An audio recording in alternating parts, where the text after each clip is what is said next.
What is going on, my people? What? You crushed it. You crushed it. All right. I know we've been talking for the last couple episodes about challenges that people go through so they become aware of maybe some of the things that are actually holding them back. And today we're talking about relationships. All right. So I'm going to air all your dirty laundry today. Oh, all right. By the way, we just did the laundry yesterday, so we don't have any dirty laundry today. Yes. The laundry. I'm French. You didn't know that? Oui. All right. So on a different subject, we're going to talk about relationships, marriage, kids, all those good things. And by the way, if you've been following us for a while, you know that these are our core values, right? Is family, connection, above all. Like in terms of like above business, it's at the top of our list. I mean, that's the reason why we're doing a lot of the things that we do, because of our family. So let's talk about that. Let's talk about some of the things that people struggle with, all right? Okay. One of the things I get blessed to do is I'm on the leadership team for the Dad Edge.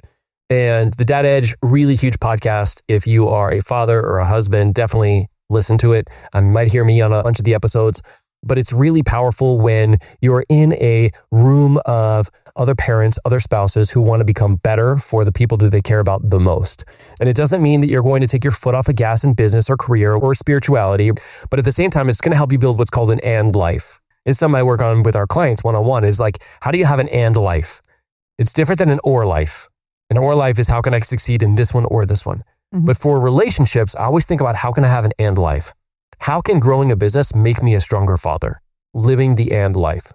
And so the reason why I want to share that is because I talk to a lot of men in this space who are looking to better their relationships. And it's kind of funny because I spend a lot of my time with the Dad Edge, but most of our clients are women. So I get like this beautiful synergy of both. And I don't want to make any generalizations because everybody's an individual for a reason. But a lot of times when I am having these conversations with people, what they initially tell me is the quote unquote problem or the thing they're looking to change. Once again, just like the last two episodes, is usually not the actual thing that they're dealing with. They're actually dealing with something else much different. And so I want to talk about today the thing that I have seen a lot when it comes to this whole idea of marriage and relationships and kids and things like that. So when I am having conversations with people, a lot of people want to, especially when it comes to like relationships with their marriage, they want to feel that connection like they did when they first got started. Like feel the connection, excitement, love, they're doing things together, they're on the same team, and they're not playing individual sports, they're doing things together. And they love and enjoy being together, those kind of things. And sometime along the way, things stopped being so quote unquote exciting and in that spirit of how they used to communicate with each other. I don't think that itself is something that's quote unquote wrong, but it's also not something that would be helpful to think of as normal. One of the things I notice is like when I'm having conversations, people tend to believe thoughts around this is just normal. Like for you and me, as of this week, we're going to have been together for 21 years.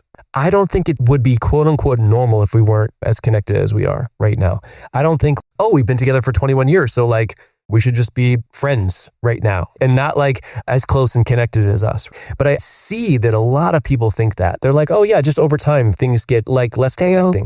Right? And believe it or not, that's a thought and it is not helpful at all. Like I always ask myself, like, how can I make next year even better? How can I show up even better? So when I'm having these conversations with people and I get in and they're like, hey, Mark, can you give me some tactics on how I can be more attractive to my wife? Let me just tell you, like most men, I would say, they're thinking like, how can I get my wife to have more sex with me? Instead of, how can I actually get my wife to be more attracted to me? I don't know. I like the second version better, which is like, how can I be the husband that she thinks about all the time, that she really wants to be with, right? Mm-hmm. And so through these conversations, we will sometimes get to the root of what's actually going on in these scenarios. And one of the things that I see happening a lot is as husbands in the Dad Edge, they start to grow and they start to change. There is a thought that they have that's like, I'm changing. Why are they not changing? Mm-hmm. Sometimes it's like, well, they need to change first. And when they change, then I can change. Like people don't think that like consciously. It's like one of these things where it's unconscious under the surface. Well, when my wife starts doing this, then I will start doing this. And it's like a this for that. It also gets me to think about the hidden list of things that we have. Expectations. And it's like, you know what? If she ever gets mad at me, I'm going to bring up this entire list of all the things that she's done wrong, right? Oh my God. It is crazy because like when you think about this, you don't realize that that's the case. And when I think about situations like this where you're wanting to feel more connected, you probably should not have a list of all the things the other person has done wrong. I would highly encourage you to write a list of all the things they've done right. I would highly encourage you to write a list of all the things you appreciate about them. And the things that they've done, the things that they've been through, when you've gone through the stuff and yet they're still here connecting with you, that is a really powerful list to have. But most people don't think that through. They're thinking about, well, how can they change? How can I get them to change? How can I get them to want this, right? I know we teach this in the manual, which is what we talk about in the High Impact Mastery Academy. But when I think about like relationships and when I think about kids and our spouses and stuff like that, or just relationships in general, we have a list of things that basically tells us if they do this stuff, if they take these actions, then that means it's good. I'm good, or I can feel good about this scenario. And so when I think about the whole idea around relationships, I like to think about what is the story that your brain tells you as to what is the proof that your kids love you, or what is the proof that your wife loves you. And sometimes you'll find that your brain has linked something that is actually never supposed to be linked, but it gets you to just experience a different feeling in your body, right? Because of a different perspective. And it gets you to show up and to take actions that actually create more disconnection than ever. And when you create more disconnection through your actions, you're actually going to manifest and create less connection with them. When in turn, when I get in and I have these conversations and I go, hey, do you see this? Do you see this situation? And it totally flips them, that they come back the next week and go, my relationship has never been better. Which, by the way, I have a story as I said that. You want me to share with you? Yeah. Okay, so we were on this call. It was a Dad Edge call. I'm not going to give you any names or anything of people, but we were on a call. And one of the things the guy was talking about had a lot to do with they're struggling with getting distracted. The husband and wife are both business owners. They both run the same business, kind of like what you and I do. And they're struggling with having distractions come up. And so one of the things that he told me is he's like, I don't want to have this conversation with her because it always creates more disconnection. I'm like, there it is. There is the thought that is actually screwing you. Because in reality, I remember hearing this once. I think it was a relationship coach was talking about this, is like true connection happens in the repair. Yeah. It happens in the repair. It doesn't happen when everything's going well or when you pretend like something doesn't happen. And so I asked him, I said, I'm curious, what do you would think it would be like if instead of you thinking that whenever you have this conversation, it goes down the wrong path, what if you started to think about like, how could this conversation actually make you closer to your wife than ever before? Mm-hmm. And I remember him on the call, like looking at me and he was like trying to process it, right? Because you need time to process something like that. When you go from a belief, You're challenging their beliefs. and you challenge it and you call somebody forward, they have two options. Number one, that is never going to work. That's usually the one I hear if you're not on the Dad Edge or if you're not on with somebody who wants to coach. That's never going to work. Mm-hmm. If you're with your friends and they don't have like a high level of self-awareness, they're going to tell you that. Or you can go, I need to think about that. That's a great question. Mm-hmm. And he said, I need to think about that. That's a great question. And the next week he came back and he had a huge smile on his face because he couldn't wait to tell us what had happened. When you start to reframe the way that you think about your relationships, things in the relationship will change. Mm-hmm. This example, right? You start to think of this as like, this is actually going to be more of a connection moment than a disconnection moment. And then you approach the situation like, hey, you know what? I have really been struggling with my phone and getting distracted. And the one thing that I want to make sure that I do is to show you guys that you guys are way more important than any phone call, any business transaction than ever. And so I would love to see if you could help me with this. Are there things that you have done that you think could help?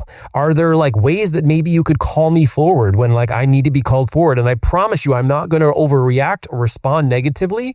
I love it if you could do it in a nice, loving way. But even if you don't, I want to take full control over this because I love you guys so much. And I want to make sure that this does not control my relationship. And I refuse to keep doing this. And guess what happens when that happens? You take ownership for your part. And guess what usually happens?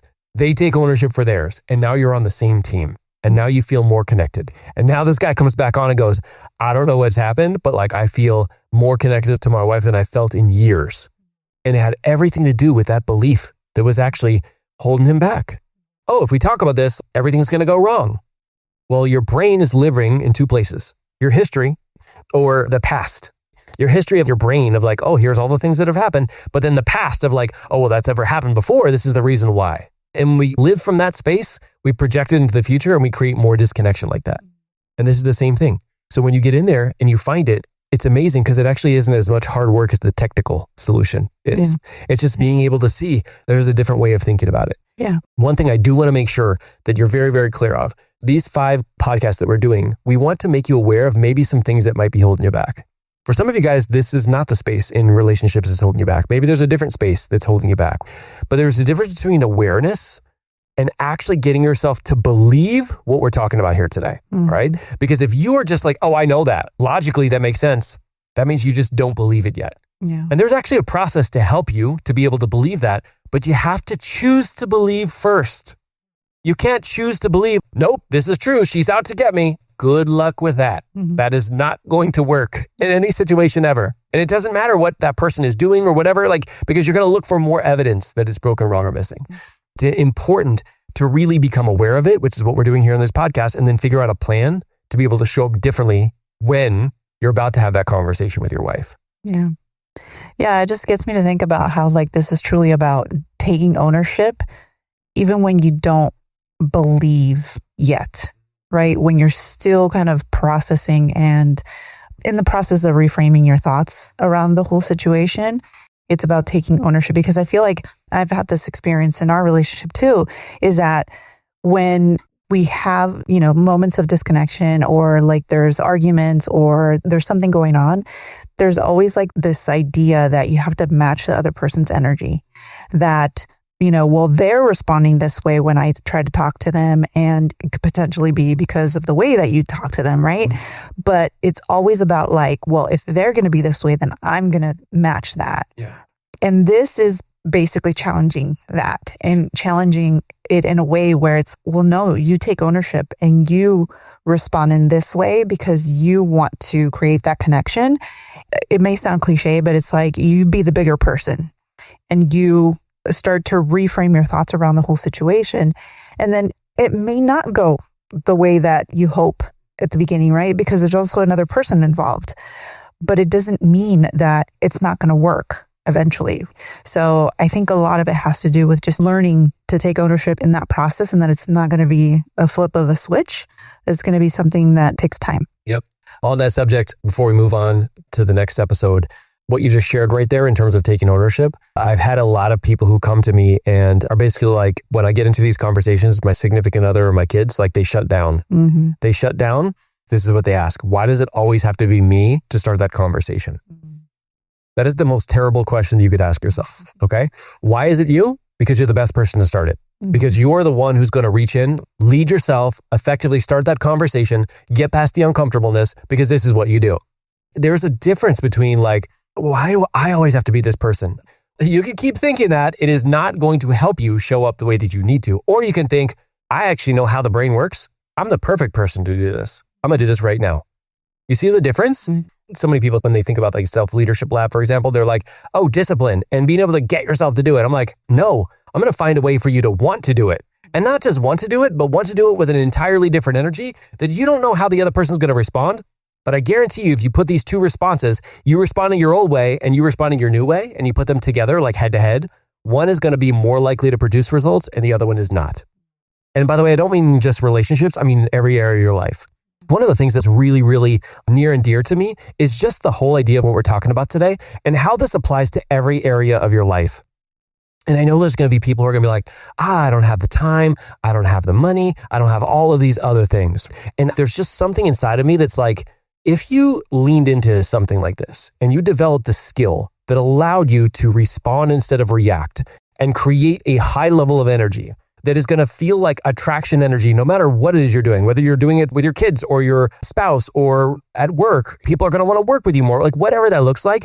What do you think the impact that would have on your life if you started to do that in every area of your life, every situation that happened?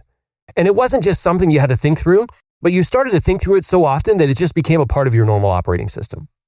I got to tell you, you get to Sergeant 2 at LAPD, you'd grow a multiple six-figure business, you'd lose 100 pounds, you'd be more connected to your family than ever before. And I don't know about you, that's the gift that keeps giving forever. Being able to lean into something like this and be aware of it, that's awesome. But you got to figure out how to take that next step, how to get yourself to take those actions. If you got this on your own, crush it, go out and do it. But if you feel like there's something missing, if you feel like we're talking to you today, we were, literally picturing people in my mind today that I'm like, I wish they had this skill because it would transform how they show up, how they sell, how they connect with their family, how they work on their health and fitness. And it's something that they will never, ever not have again. They'll have it for the rest of their life. One more thing before you go. You know who you are at your best. You've seen that version of you show up. The problem is getting there in the moments that matter most, with your team, your clients, and definitely with your kids. The quiz at modernleadership.us/quiz will show you exactly where that gap lives. 2 minutes. And when you're done, you have the option to book a free 20-minute call with me. No pitch, just clarity. Head over to modernleadership.us/quiz.